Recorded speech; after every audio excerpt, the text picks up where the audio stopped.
Recently I was listening to an interview of this really interesting Catholic therapist named Isaac Wicker, and he was talking about prayer, and particularly he was talking about this idea of immediately trying to be relational as quickly as possible in the context of prayer. And so, for example, let's say you're feeling sad, let's say you're feeling angry, let's say you're feeling upset.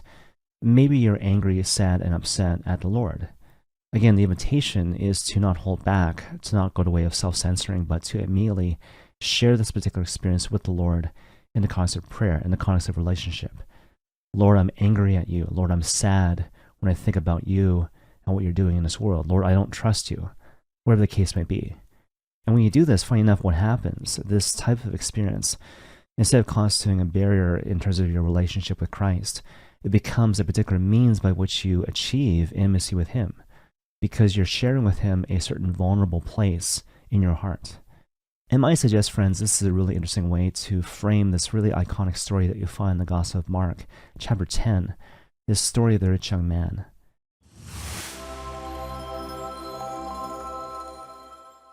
So when it comes to the story of the rich young man, obviously it's built around a question. What good deed, Lord, must I do to inherit eternal life? And you got to appreciate, before we get to the Lord's response, that the rich young man is actually a pretty good guy. And you know that because we hear shortly after he poses this question that he's followed all the commandments since his youth. And so he has some idea as to what it means to be part of a community. He has some idea as to what it means to engage in religious practice. And so he engages in temple worship. He says his prayers. And so given all that, in a certain sense, he stands in the place of all of us. All of us who go to Mass, who say our prayers, who try our best to live good and responsible lives, who at the same time feel restless, who experience a certain tension in our hearts, who want to ask the Lord, well, look, even though I'm trying my best to live a good life, a good Catholic Christian life, why do I still feel restless? Why do I feel a certain tension in my heart? To put it more simply, why am I still somewhat unhappy? And so again, Lord, what good deed must I do? What can I do? What prayer can I say? What sort of adjustment should I make in my life to more fully partake in the fullness of life? Which is not simply a question of duration, but a matter of quality. Again, this invitation to share in the fullness of Christ's life. Now, in response to this really thoughtful inquiry, the Lord does something in addition to actually saying something. So what he does is actually kind of simple. He looks at this rich young man. He looks at him with love, which speaks to the fact that whenever the Lord looks at us, he doesn't look at us simply as a problem to be solved. He doesn't simply look at us in terms of the sum of our struggles. He looks at us in our wholeness. He sees us as we are, beloved sons and daughters of Christ the King. But more to the point, he sees who we could be, happy, free, peaceful, fully sharing in the blessedness of his own life. That's how the Lord sees us all the time. But then, of course, the Lord also says something, right? And so what he says, actually, to the rich young man is, if you wish to be perfect, go sell your possessions, give the money to the poor, then come follow me. In response to which, of course, the rich young man is shocked, and he goes away grieving because he has many possessions. Now, of course, when we look at this story and we reflect on this particular dialogue between the Lord and the rich young man, we too are inclined to be shocked and to go away grieving. But in response to this particular inclination, perhaps I might suggest to you a couple things.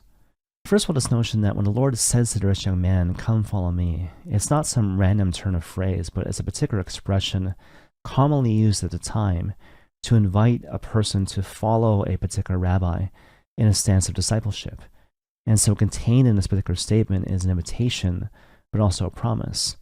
So again, I invite you to leave your old life and follow me, to commit yourself to becoming like the rabbi, to share in the life of the rabbi. But also again, contained in this statement is a promise. I see something in you that perhaps you do not see in yourself. And what's more, I am fully committed to helping you realize your full potential. And so with that, don't be bashful, don't be shy, but instead be brave, be courageous. Give me everything and hold back nothing. Commit yourself fully to become like me, to share in my life. In a Christian context, commit yourself to become another Christ in this world, to fully share in my blessed life. But kind of more to the point, when the Lord talks about the rich young man's possessions, he's not really focusing on issues of private property per se, but instead he's focusing rather on issues of detachment. And you know this because of what you find elsewhere in the Bible. And so, for example, think of 1 Timothy chapter 6, right? And so What's the root of all evil? Not money per se, but love of money. So again, highlighting this notion of a false and undue attachment to things. Or think about the Gospel of Mark chapter 12, where the Lord very famously talks about taxes. And so in the context of that story, the key line is, render unto Caesar what is Caesar's, and unto God what is God's. And so what's owed unto Caesar, taxes, what's owed unto God, everything. So again, not really a knock against private property per se, but this idea of right relationship, right order. It's okay to have things, it's okay to have private property, but what's not good, what is deadly, is if you allow the good things in this world to become a barrier to you freely doing what God wants you to do and becoming who he wants you to be. And so therefore, if you put it all together, what the Lord is basically saying to the rich young man is like, look, if you want to be happy, if you want to be free, if you want to fully partake in the fullness of life that I truly offer unto you, you need to fully commit yourself to a life of discipleship. Leave behind your old life. Give me everything and hold back nothing. Fully commit yourself to becoming another Christ in this world. And more to the point, if anything holds you back in this regard, even if that thing seems to be good, you need to rectify that situation. You need to let go of that particular attachment. Because even though that particular thing perhaps was originally meant to lead you to be more happy and peaceful and joyful, it's actually getting in the way now. Because absolutely nothing must hold you back from becoming another Christ in this world. This is what is necessary and what is essential to becoming the person that I want you to be and the person that you ultimately want to be. Okay, now at this point, perhaps I might kind of drive the point home by sharing with you one final example.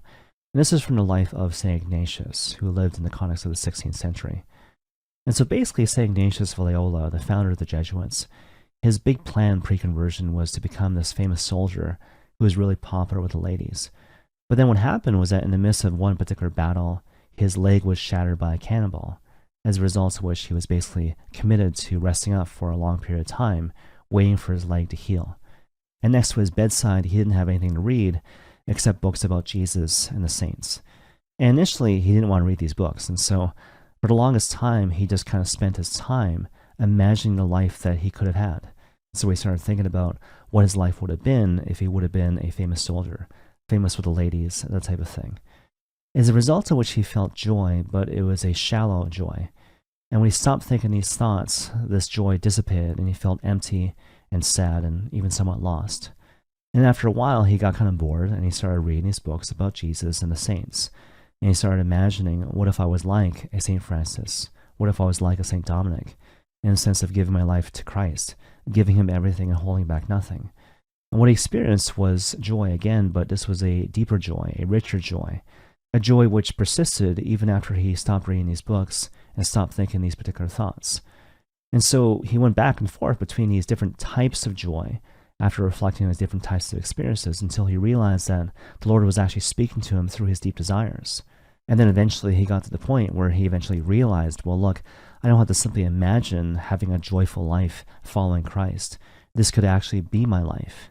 And so eventually he became St. Ignatius of Loyola, again, the founder of the Jesuit order and one of the greatest saints in our Catholic tradition. Okay, now obviously there's kind of a lot going on here, but perhaps I might leave you with one kind of practical bit of advice that you might kind of bring to bear when it comes to implementing these concepts we've been talking about today. And so when it comes to prayer, I guess my invitation to you is not simply pray, but in addition to that, to actually be silent before the Lord, to be still before the Lord, and to invite him to show you what your particular attachment might be. Because, of course, all of us are prone to attachments. And so perhaps your prayer might be something like this. Lord, show me what it is that I'm attached to. It might be a thing, it might be a possession, it might be a way that I'm going about my life, it might be even a particular relationship. And maybe I pursued this thing with good intentions. Maybe I did this out of a sense of self-protection. And maybe it even served a particular purpose and it did me some good for a certain period of time. But regardless of what it is, I recognize now that attachments in whatever form, they're not good because they keep me from you who are my true love. And so even though there's a part of me that wants to not see these things or let go of these things, right now I want to be brave. I want to be courageous. I want to be generous. Lord, show me the thing that I'm attached to right now, and help me to be free of this thing for good. Because what I truly want, what I really want, is you. Because I know my heart is truly restless until it rests in the Lord. And may God bless you all.